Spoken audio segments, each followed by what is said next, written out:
Salut, c'est avec une grande joie que je reprends la parole aujourd'hui pour continuer le partage de l'évangile de dimanche déjà commencé. Je rappelle qu'il s'agit juste d'un partage et d'un enseignement, donc je serais content aussi de recevoir des questions de ta part, soit pour comprendre davantage ce que j'ai dit, soit d'ordre simplement général, ou simplement partager ce que les textes, les mêmes textes ont provoqué en toi. C'était ton propre partage, non? Comme ça, ça pourra aussi m'enrichir. Cela dit, je voudrais reprendre un peu les points importants de ce que nous avons déjà dit. Nous sommes dit jusqu'à présent, non? Nous sommes partis disant que le carême est un chemin de libération, non? Et non un temps de pénitence où nous devons faire de grands sacrifices pour faire plaisir à Dieu, espérant recevoir quelques grâces de sa part, non? Donc ce temps, ce chemin de libération où nous sommes invités à rentrer au lieu plus intime de nous-mêmes, c'est-à-dire dans notre cœur, pour comprendre les motivations, pour comprendre ce qui s'y passe, parce que c'est de ce lieu que nous prenons les décisions sur quel type d'homme quel type d'homme et de femme nous voulons être, sur quelle vision de la vie nous voulons mener. Et justement, le texte du premier dimanche de Carême nous ont donné l'occasion de rentrer d'entrer dans ce lieu, non, de rentrer à ce lieu, d'entrer dans notre intériorité, parce que l'épisode de tentation de Jésus est en réalité nous raconte en réalité l'intériorité de Jésus, non?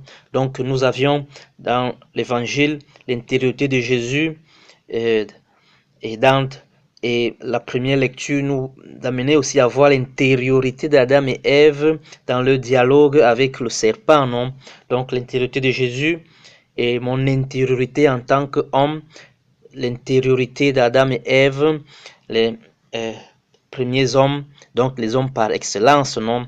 Et puis du dialogue de Jésus avec le tentateur, nous avons noté que le tentateur, le démon tente Jésus essentiellement sur son identité de fils, non? Parce qu'il introduit à deux fois ces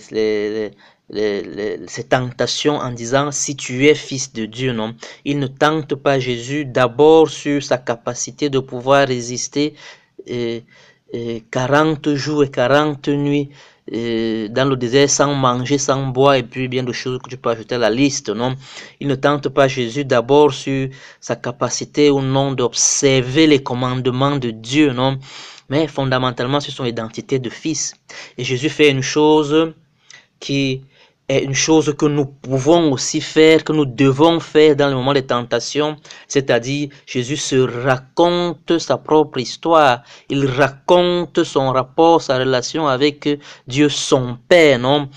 Et nous avons aussi noté que la tentation, la grande tentation, la vraie tentation, le vrai tentateur, ce n'est pas ce serpent qui parle à Adam et Ève, ce n'est pas ce démon personnifié qui discute, qui dialogue avec Jésus, mais c'est le mensonge, non? C'est le grand menteur, le mensonge, parce que si le démon fait la proposition à Jésus de se jeter du haut du temple et les anges, parce que les anges iront le prendre, Jésus, bien qu'il ne se jette pas, les anges, le texte se conclut en disant que les anges vont le servir, non? Et puis de l'autre côté, c'est le grand mensonge parce que le serpent a convaincu Adam et Ève que manger le fruit de l'arbre du jardin Dieu a interdit qu'il le mange parce qu'il avait peur qu'il soit des dieux comme lui, c'est-à-dire qu'il lui ressemble, non? Mais ce n'est pas vrai parce que Genèse 1 et 2 nous disent que Dieu a créé l'homme à son image et à sa ressemblance, non? Homme et femme, il les créa. Donc, Dieu n'a pas, ce n'est pas vrai que Dieu ne veut pas, a peur que Adam et Ève lui ressemblent, non? Donc, c'est le grand menteur, le grand tentateur, la tentation plus grande, c'est le mensonge, non?